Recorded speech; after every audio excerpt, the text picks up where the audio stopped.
This is Join Us in France, episode 317. Bonjour, I'm Annie Sargent, and today I bring you a short episode about best practices when planning a trip to France. I've talked to a lot of folks who've had visits to France over the years, and I want to give you a list of things that you should do for sure when planning your trip.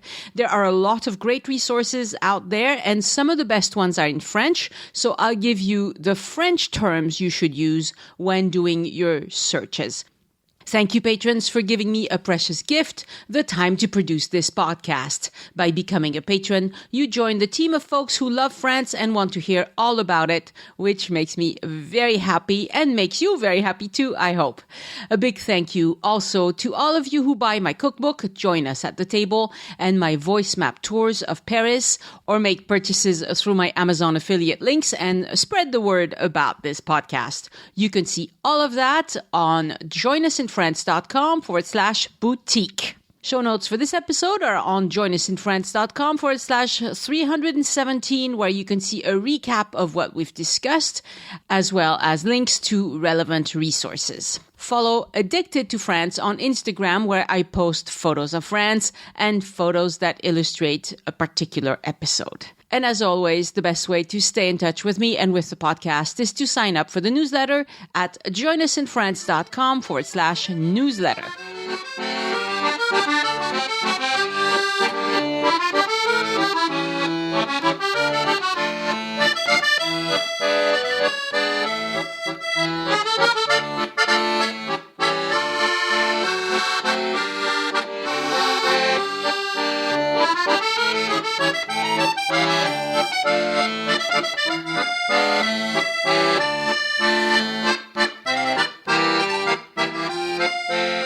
Okay, so here are my tips for planning a trip to France. It's not going to be very long, but these are things I think you should do every time. First of all, and you should know this, but there are people who are not introspective enough. Ask yourself, what sort of traveler am I? And you have to pick your destination accordingly.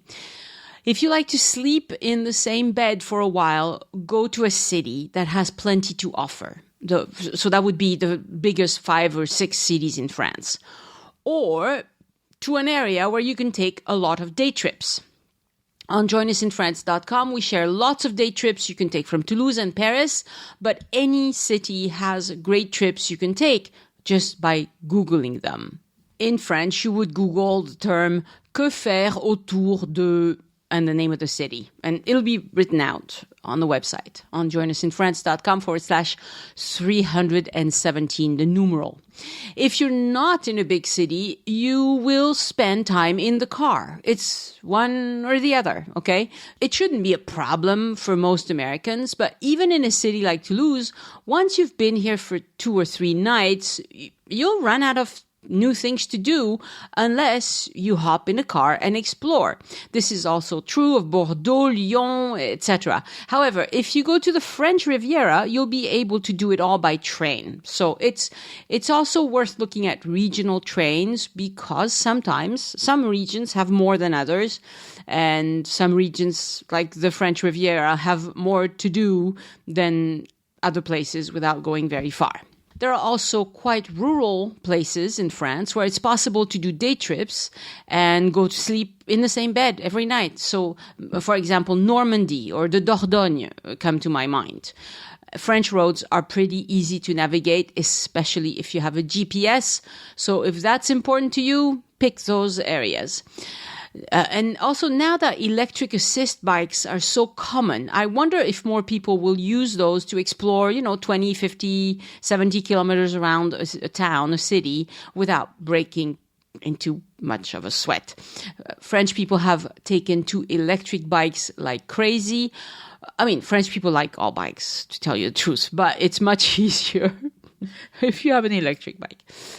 And the last thing I'm going to recommend is for you to pick a destination the smart way is to listen to podcast episodes about different parts of France to pick the one that fits your needs best. Okay, the other thing you need to do is you need to check out the calendar. Some of us don't have a choice when we travel, and others can pick whenever, whatever date is best. Once you've picked an area, look up events. How do you do that? You have to use the right search terms in French. And this is important because, as far as I know, nobody keeps translating all these event sites because they change constantly. And so if you don't know how to do it in French, you're going to find old information. So you want to use the word like agenda, which is the same word in English, agenda, and sorties, which means outings, and événement, which means event, and cette semaine à, and then the name of the town. So if you type in cette semaine à Montpellier, you're going to find things for the next few days, possibly things for the next month, possibly a calendar for the whole year. But obviously, the closer you are, the more events are going to be listed, because there are lots of events where they don't even get listed until 2 weeks prior, you know.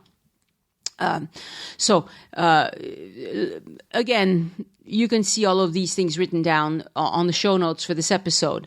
Now, the results will be in French, obviously, but if your French isn't great, you can ask your browser to do an automatic translation. Those automatic translations are not perfect, but they will help you get the gist. Do not skip this step, because events make a vacation great. So look for events on the days that you can be in a specific place.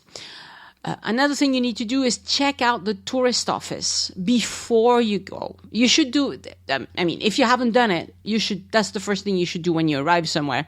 But it's better if you check it out from home, because many tourist offices in France will have handy-dandy maps on their website for you to download on PDF. And these make it really easy to plan your visit. And then you can decide what part of the city you want to stay in. But to find them, you need to use the right words. So type stuff like plan touristique PDF, and then the name of the city, or brochure touristique PDF, and then the name of the city. Some tourist offices have a version of their site in English, but it's extremely rare that they have every page and every resource translated into English. If the site in English doesn't have what you need, check out the French version, because a map is a map is a map. It doesn't need to be in English to be helpful, okay? So you must check out the tourist office website before you go anywhere. In France, it really works. It's really good. And the last thing I want to mention is that you need to look for a planning template. There are a lot of free planning templates online, and you should use them because, for instance, I use Word and Excel, right? If I search for travel template, I get a lot of templates that are beautiful, that work either in Excel or in Word, and they are a great reminder of things I need to look into. Same for Google Docs. If you look up Google Docs travel template, you will find stuff. And then, pick the one that suits your needs best. Some of them will remind you to list your flights, your reservation numbers, as well as the list of medications that you take, just in case, it takes 5 minutes to list them. If it's on the template, you won't forget. And it's really, really helpful to have that. And I think these templates are also great to find gaps in your planning, things that you didn't think about, and that you really should. Okay, so that's just 4 things for you to do. First of all, decide what sort of traveler you are. Second, check out the calendar. Third, check out the tourist office and look for a planning template. And if you do these things, your trip will be a lot better. I promise you. Again, I want to thank my patrons for supporting the show and giving back. Patrons get several exclusive rewards for doing so. You can see them at patreon.com/join us, Patreon. Join us, no spaces or dashes. Thank you all for supporting the show. Some of you for many years now. You are wonderful.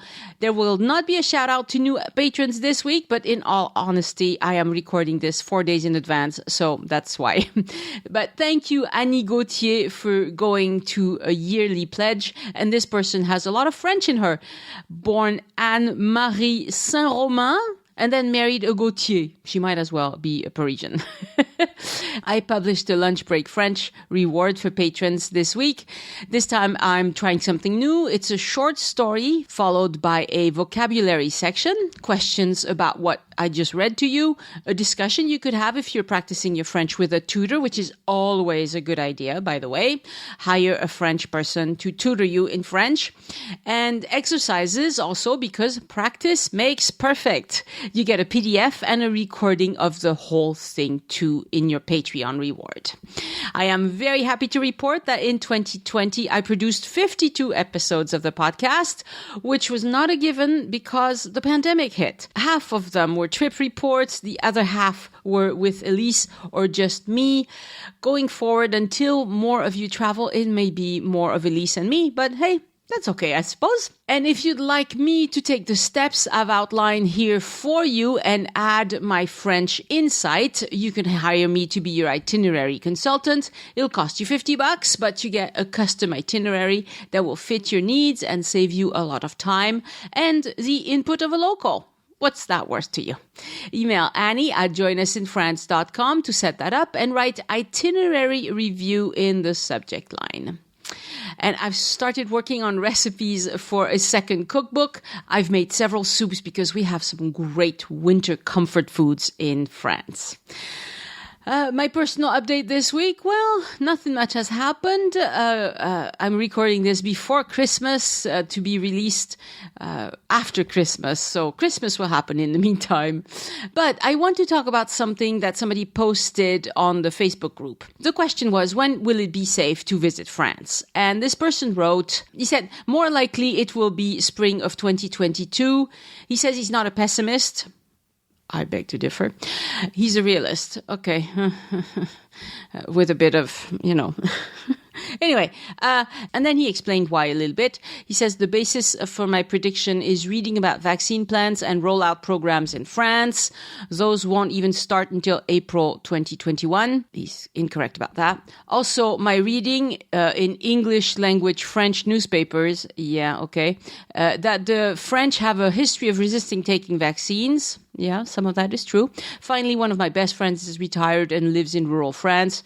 We video call at least once a month. I keep up on rural French news about COVID, rules, lockdown, French healthcare system, blah, blah, blah, through him and his wife. And okay, so there's a few points I want to correct here. Vaccinations are starting in France and in all of Europe on the same day, and that's December 27th. So next Sunday. The day this episode comes out, as a matter of fact. I said Europe, and sadly, England is no longer part of Europe. So all the rest of Europe will start this today. In most places, the elderly and the people who take care of the elderly will have priority. So that's 1 million people in France to be vaccinated in this first phase, which should end late February. Okay, so they're taking their time, really, to tell you the truth, I think. But maybe it's just how much vaccine is available. The second phase will include anyone who has a pathology that makes them at risk, as well as medical professionals who are over 50, whether or not they are on the front lines. So my husband and I are likely to be included in this group. So that will be another 14 million French people. And by late spring, vaccination will be open to all. Okay, so it's this person was saying that vaccination isn't starting until April 2021. That's not correct.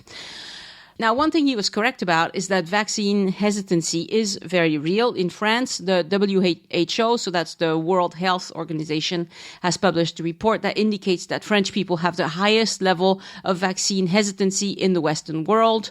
1/3 of French people say they are not sure they want to take the COVID-19 vaccine. I will link to the study in the show notes. But not sure and I will not are not the same thing to begin with.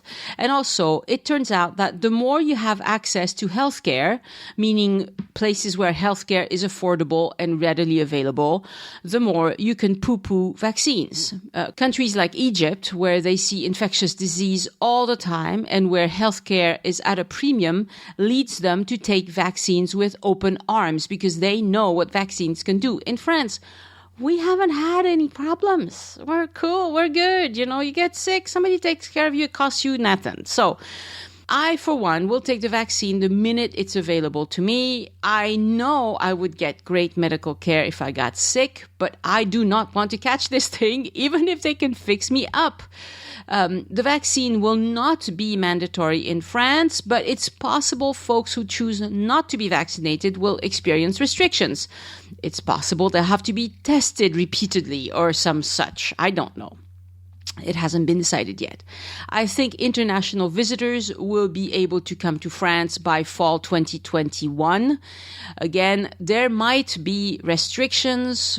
For example, you might have to take a COVID test, which is the case now, or possibly prove that you've been vaccinated in your country of origin.